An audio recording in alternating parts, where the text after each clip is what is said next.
কক্সবাজার পৌরসভার পরিচ্ছন্ন কার্যক্রমকে আরও গতিশীল ও টেকসই করতে ধারাবাহিক পরিদর্শনের অংশ হিসেবে ২৭শে মার্চ সকাল ১১টায় বুদ্ধ মন্দির সড়কের ড্রেন পরিষ্কার কার্যক্রম সরেজমিনে পরিদর্শন করেন মাননীয় সংসদ সদস্য আলহাজ লুৎফর রহমান কাজল। এ সময় তিনি সংশ্লিষ্ট কর্মীদের সঙ্গে কথা বলে কাজের অগ্রগতি সম্পর্কে খোঁজখবর নেন এবং নগরীর সৌন্দর্য ও স্বাস্থ্যকর পরিবেশ নিশ্চিত করতে নিয়মিত পরিচ্ছন্ন কার্যক্রম জোরদার করার নির্দেশনা প্রদান করেন। পাশাপাশি তিনি নাগরিকদেরও সচেতন হয়ে নিজেদের আশেপাশে পরিষ্কার রাখার আহ্বান জানান। একটি পরিচ্ছন্ন, বাসযোগ্য ও নান্দনিক কক্সবাজার গড়ে তুলতে এই ধরনের কার্যক্রম অব্যাহত থাকবে বলেও তিনি আশাবাদ ব্যক্ত করেন।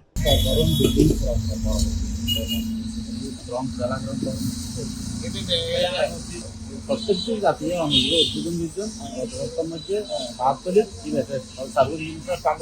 আমরা মানুষের সচেতন করে तुम्हारा মানুষের দিয়া করো প্লাস্টিক ফোল্ডিং করতে ইনকারা সম্মতি রায় তো তোরা দিয়ে দেবে অ্যাওয়ারনেস বিল্ড দাহ সপ্তাহের মাত্র কোনো দাহ সপ্তাহে দাহ ডাইরে ক্যাঙ্গুরি ওয়েস্ট ম্যানেজমেন্ট করিল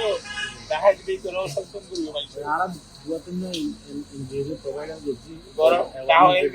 এনজিও নোডা হ সপ্তাহের মাত্র নোডা হ বিওডা হবে নাই করা হলো আস্তে আস্তে